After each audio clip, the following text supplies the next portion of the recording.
Hi, welcome to Curriculum Night, virtual curriculum night. So I'm just going to take this opportunity. I'm Mrs. Militello, by the way, if you have not met me yet. I'm going to take this opportunity to go through some of the things that your child will be learning in fourth grade, some of the behavior plans, homework, those kind of things, essential things that I think you need to know. A lot of the information is going to be in the PowerPoint that's going to be attached to this email as well, along with this video. So I'm not going to be reading all of that to you. So take time to read through.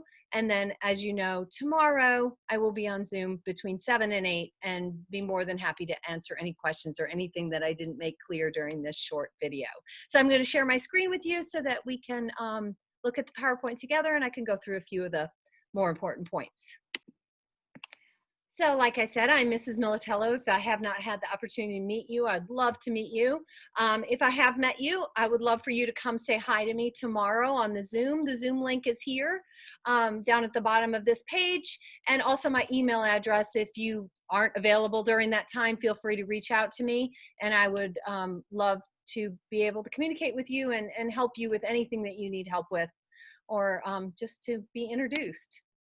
So our curriculum is based on 3 different sources: the IB or PYP program, our standards, which we have written based on national or Georgia standards, and of course on our faith-based instruction, Marist values, Marist charisms, and the teachings of the Catholic faith.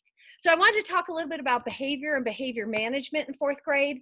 So in 4th grade, and I think at Notre Dame in general, we have very high expectations for students and what their behavior should be. These expectations are set forth by the students. The students have decided in an essential agreement what's important, and kind of to help them frame that, what they decide is important, we look at the PBIS matrix, the PBIS principles, which is a school-wide program that we do at Notre Dame. PBIS stands for Positive Behavior Intervention Supports. And those 3 principles that we've decided as a school that we want to focus on are to be safe, to be responsible, and be respectful. So the students all put forth their ideas of what it means to be safe, responsible, and respectful as a 4th grader. And we have written those up, and those are adhered to, whether we're in this classroom or out in the hallway or in the gym or on the playground. And we always focus on the positive, showing what you want to do rather than what you don't want. So we focus on how you should behave, how you should act. And one of the ways that we do that is through Class Dojo. The Class Dojo system is an online system of behavior management that you can award points for certain behaviors or take away points for negative behaviors. There is a letter coming home in your Thursday folder, Thursday green folder, that looks like this one, okay? So this will come to you. It will show you how to log in to Class Dojo, how to get on, to put in our class code, so that you can log on and you can see your child's points, how many points they've earned that week or that day, how many points they've had taken away that week or that day. Also, the other thing that's really cool about Class Dojo is I can share information on there. I can share pictures in a class story. I could share pictures and type up a little post to share with you something that happened in the classroom. So I highly encourage you to download that app if you don't have it, or you can use a web browser to access it, and then to sign in and become a part of our class so that you can see those posts and see those pictures. It's a great way for me to share and communicate with you about what's going on in the classroom. We also have whole class rewards where we get marbles in a jar. And when that jar is full, we get a party or some other fun activity. As far as communication goes, so the Class Dojo is one great way that I can communicate with you. Email is another way that I communicate with you regularly. So you can always reach out to me through email if you have a question. And then I also send out the newsletter every Friday. The other way that I communicate with you is through the Thursday folders. So every Thursday, your child gets a folder, a green folder, that comes home with them, or if you're a distance learner, you get that on Monday when you pick up your supplies. It has all the graded work, all the checked work in it from the week, as well as any important documents from the school, information that we want to pass on to you. As far as that graded work or the checked work goes, I did want to clarify. So one of the things that I do in fourth grade is if you see a percentage on that assignment, on that paper that's been graded, a percentage or a grade, like a letter grade, that means it's going into gradebook. That means it's going into PowerSchool. If it just has a check mark or great job or -2, that is not something that's going into gradebook. So you'll see the difference. Most things do get graded and go in. We try and support fourth graders with a lot of grades to help make it easier for them to achieve those higher grade levels. But you'll notice that difference when you look through your child's Thursday folder. So that brings me to homework. Homework will start being assigned next week. Homework is only Monday through Thursday, but and it needs to be returned by Friday usually. So your child has an agenda that they've been bringing home every day. We've tried to get into that habit. We haven't been writing anything in it really. A couple little things we wrote down that we had mass one day. So that agenda is another way that I communicate with you. So your child is responsible for writing down their homework every week. They'll put the homework on the day that it's due. They'll write down math page due on whatever day that math page is due, or the spelling is due and what day that is. They can turn in their homework the day it's due or any day before. If it's after the due date, then points start getting deducted after the second time that happens. So there's a little flexibility there. It happens every once in a while. There's forgiveness. I'm more than happy to forgive forgetting every once in a while, but if it's a continual thing, then points will start to be deducted for that late arrival in the grade book. So homework, this page kind of spells out homework. I assign homework on Friday, but it's not due until the following Friday. So you have 4 different activities, maybe with spelling, let's say. It's given on Friday. You can do it over the weekend. You could knock it all out.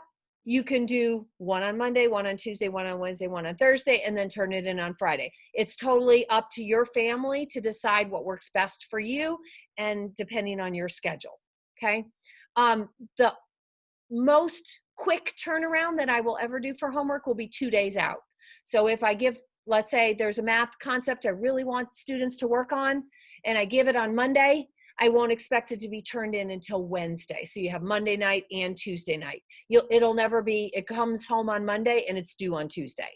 Okay, so there's always at least one extra night in there for you to get something done. And I do try and give you a heads up. Oh, something's coming home on Monday. I haven't given it to you yet, but I'm going to make kids write down. I'm going to make everybody write down in their agenda that a math page is coming home on Monday and it's going to be due on Wednesday, that kind of thing. We'll have spelling or vocabulary every single week, and then we'll alternate between math and a grammar or a language arts activity. So grades are weighted according to what type of assignment it is. So you can kind of look at that. It's 40 for formative, summative 50, and 10% for participation. I've also put what kinds of things fall into each one of those categories.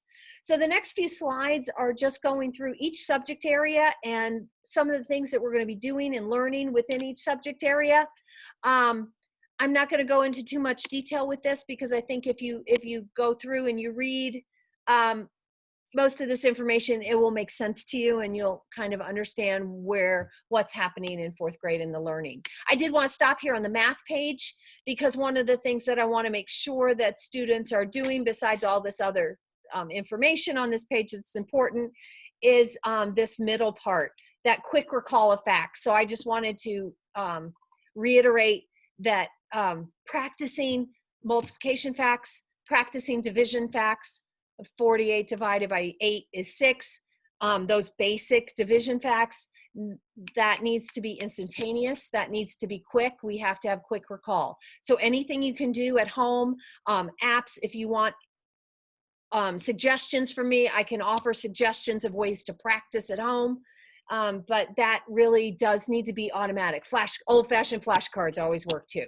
So that takes time, and time that in fourth grade we don't have as much to dedicate to make sure that those are solidified, those facts are known and quick. We can't be counting up on our fingers when we're doing 3 times 2 multiplication or long division with a 4-digit dividend and a 2-digit divisor. So we need to have that. It's got to be quick. We've got to know it by heart. Okay. Our IB units are listed here. And just a note about IB or PYP. So if you look through these units, you'll see they're, mostly science and social studies related. However, IB and the PYP program is integrated and infused throughout every subject area. So within reading, we're reading about color and light and people that have had some engineering or some invention that had to do with color or light. So the writing, well, a lot of the writing goes along with our units of inquiry. So a lot of what we do, the spelling words, vocabulary words, it will be infused. It's all part of that. So it just kind of makes that learning broader. As far as PYP goes, one of the things I wanted to kind of highlight and draw your attention to is this action. So we have an action board outside. A big part of the PYP is not only learning and reflecting on what you've learned, but also bringing that learning forward. So bringing that learning back into the classroom after you've went home. Maybe you find a book that has to do with color and light and you want to share it. Maybe you went on a trip where you saw this cool thing and you have a picture of it that you can bring it back in and you could share it with your classmates and it ties back in. Maybe you went some historic site for, like when we do our American Revolution unit, you went and saw the Liberty Bell, let's say. These kind of things. So here's a list of just a few options or a few things that students have done in the past, but really anything that your child can link to one of our units of inquiry, one of those PYP units that we are studying and learning, we would love for you to have them bring that in. Encourage that. You can email me pictures, those kind of things that you want your child to share. So if they want to write about and research a topic at home, we highly encourage that, and we'd love for them to bring that in. We've had students make PowerPoints at home and then bring and share it with their classmates in order to share something that they've learned. And then our religion program, I'll let you read that. Our religion program is also greatly infused throughout the day. It's not, we do a subject area, of course, of religion, but religion learning goes back into that behavior management. We think about what Jesus wants, what does God want for us, how does God want us to treat other people, those kind of things. It's infused in the fact that we pray regularly throughout the day. It is part of who we are. So it becomes part of what we do every single day. So please come to my Zoom tomorrow night. I would hate to be there by myself. I would love to meet you if I haven't met you, even if you don't have any questions. If I have met you and I haven't seen you in a while, I'd love for you to pop in and say hi.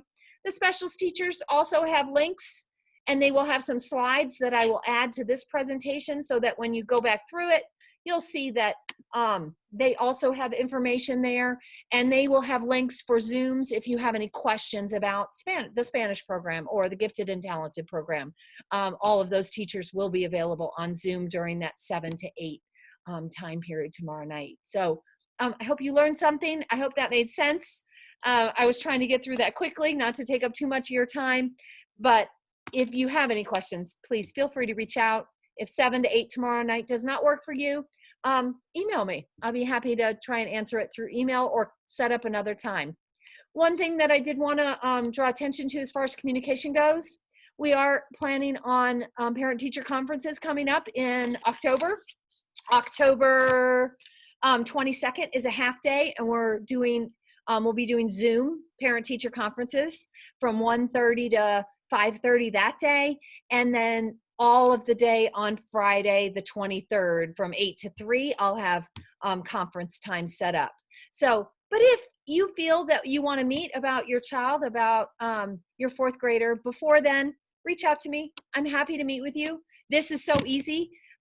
With a click, I can send you an invite and we can find a time that works for both of us without any travel time commuting. It's actually much more convenient. So thank you so much for watching, and I'm loving being with your children every day. So thank you for sharing them with us, and I'll see you soon. Take care.